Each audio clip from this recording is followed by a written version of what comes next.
Halo anak didik kami, selamat pagi untuk kita semuanya. Gimana nak kabarmu hari ini? Bapak harap dalam keadaan sehat dan tentunya tetap semangat ya nak.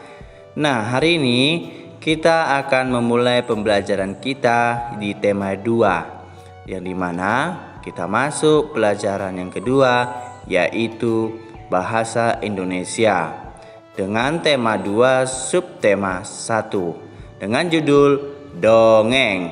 Simak baik-baik videonya nak ya, supaya anak bapak lebih mengerti dan bisa memahaminya. Selamat belajar. Dongeng merupakan cerita yang tidak benar-benar terjadi atau khayalan. Dongeng umumnya bercerita tentang kehidupan pada zaman dahulu.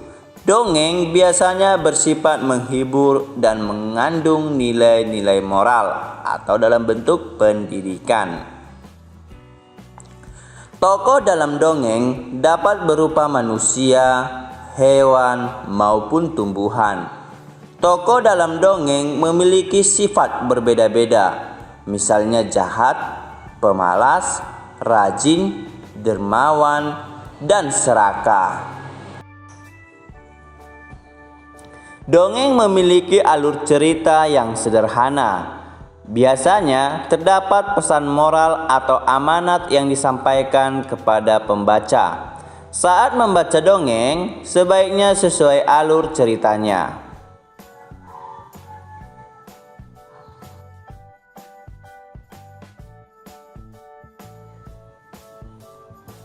Pahami setiap kata dan informasi yang terdapat pada dongeng. Pesan moral biasanya terdapat pada akhir cerita. Beberapa dongeng yang terkenal di Indonesia yaitu Sendiralas, Lutung, Kasarung, Bawang Merah dan Bawang Putih, serta Maling Kundang.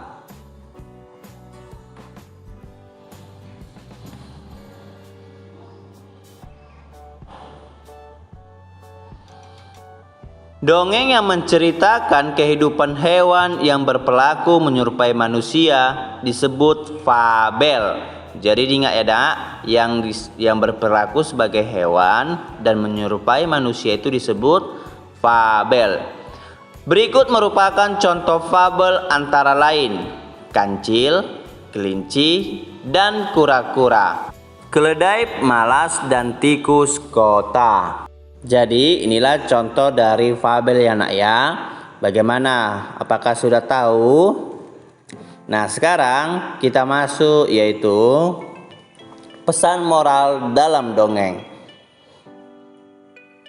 Salah satu unsur dalam cerita dongeng adalah pesan moral.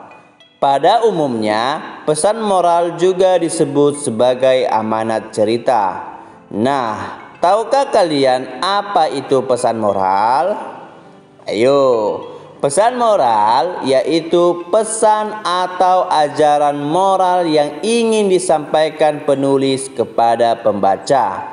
Pesan moral biasanya tersirat dalam jalannya cerita dan tersampaikan melalui karakter tokoh dalam cerita. Pesan moral dalam dongeng dapat kalian temukan dalam membaca secara berulang-ulang. Setelah membaca secara berulang, kalian dapat menarik kesimpulan. Jadi, kalau kita sudah membaca secara berulang, kita mendapat menarik kesimpulannya nak ya. Melalui kesimpulan tersebut, kalian dapat mengetahui pesan moral dari cerita. Pesan moral sebuah cerita memiliki ciri-ciri yang dapat kalian ketahui dengan mudah. Jadi pesan moral ini juga memiliki ciri-cirinya nak. Nah sekarang kita masuk ciri-ciri pesan moral pada sebuah cerita dongeng, yaitu pesan moral selalu baik.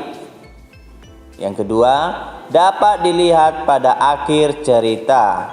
Yang ketiga, biasanya dilihat dari sifat atau karakter tokoh utama. Jadi ada 3 pesan moral dalam sebuah cerita dongeng. Jadi ini diingat ya nak ya, bisa ditulis di buku catatanmu. Masih ingatkah kalian apa itu dongeng? Ya, dongeng merupakan cerita khayalan yang bersifat menghibur. Selain itu, dongeng juga memuat beberapa informasi berupa pesan yang disampaikan melalui unsur-unsur dongeng. Unsur-unsur dongeng tersebut meliputi yang pertama, tokoh, yaitu para pelaku yang ada dalam dongeng. Nah, yang kedua yaitu latar, tempat, waktu atau suasana dalam dongeng. Yang ketiga, watak tokoh, yaitu sifat tokoh dalam dongeng. Yang keempat, alur, yaitu rangkaian peristiwa dalam dongeng. Yang terakhir, pesan atau amanat, yaitu pesan yang ingin disampaikan penulis dongeng kepada pembaca. Jadi ini ada 5 unsur dongengnya. Oke nak, ini diingat, ditulis juga nanti di buku catatanmu atau di buku latihanmu juga boleh sebagai bahan yang akan kamu ingat. Nah, bagaimana? Apakah sudah mengerti dengan unsurnya? Sekarang, dongeng dibuat dengan tujuan untuk menghibur. Oleh karena itu, dongeng sangat cocok untuk dibaca, didengarkan, dan bahkan diceritakan kembali kepada orang lain, baik secara tertulis maupun lisan. Berikut cara yang dilakukan untuk menceritakan kembali isi dongeng dengan baik. Jadi nak, kalau kita mau menceritakan kembali isi dongeng tersebut kepada teman atau yang lain, kita harus tahu caranya. Yang pertama, dengarkan atau bacalah dongeng dengan seksama dari awal hingga akhir.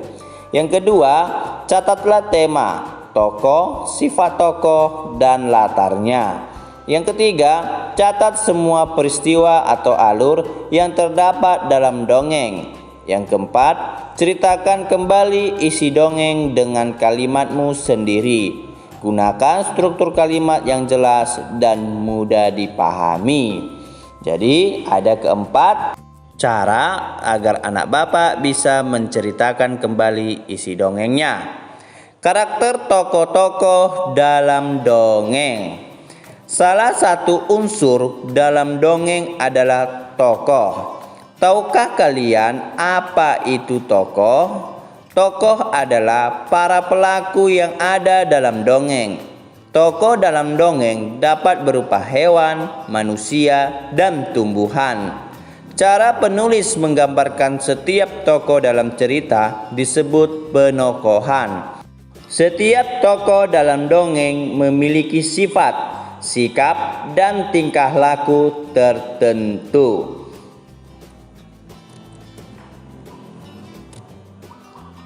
Karakter tokoh-tokoh dalam dongeng. Berdasarkan hal tersebut, terdapat 3 jenis karakter tokoh dalam dongeng, yaitu tokoh protagonis, yaitu tokoh yang berwatak baik. Yang kedua, jadi diingat ya nak, protagonis itu berwatak baik. Oke? Yang kedua, tokoh antagonis, yaitu tokoh yang berwatak jahat atau buruk. Diingat nak, antagonis. Jadi tokoh ini jahat atau buruk. Yang ketiga, tokoh tritagonis, yaitu tokoh yang sering menjadi penengah antara tokoh protagonis dan antagonis. Jadi tritagonis ini adalah penengah. Ya nak ya, diingat ada 3 jenis tokoh dalam dongeng. Ini diingat supaya nanti apabila keluar dalam ujian, kamu bisa memahaminya. Yang pertama, protagonis, antagonis, dan tritagonis. Bagaimana anak bapak? Apakah sudah mengerti? Selain dalam bentuk tulisan, ternyata dongeng juga dapat disajikan dalam bentuk gambar seri. Gambar seri merupakan rangkaian gambar yang menceritakan urutan cerita dalam dongeng secara runtut. Dengan mengamati gambar seri yang disajikan, kalian juga dapat menemukan pesan moral dari dongeng. Berikut cara yang dapat kalian lakukan untuk menemukan pesan moral dalam rangkaian gambar seri. Yang pertama, amati gambar dengan teliti. Yang kedua, perhatikan urutan gambar yang disajikan. Yang ketiga, pahami setiap peristiwa yang ada dalam gambar.